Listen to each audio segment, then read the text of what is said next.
ہر شخص سچا دوست تلاش کرتا ہے لیکن خود سچا دوست بننے کی زحمت گنوارا نہیں کرتا۔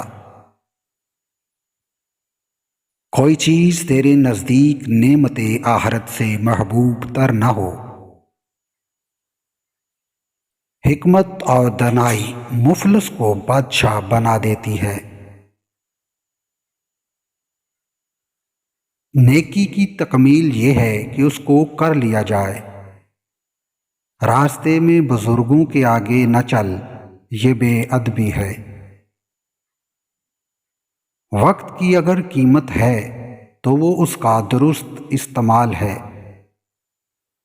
جو بات لوگوں کو بری معلوم ہو وہ نہ کرو۔ جب خلقت کے پاس آؤ تو زبان کی نگہداشت کرو۔ علم بے عمل اور عمل بے علم سے پرہیز کرو۔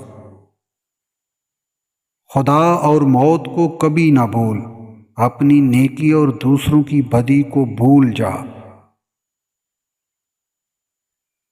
طلوع آفتاب کے وقت نہ سو کیونکہ یہ عبادت کا وقت ہے، اس وقت سونا بدبختی ہے۔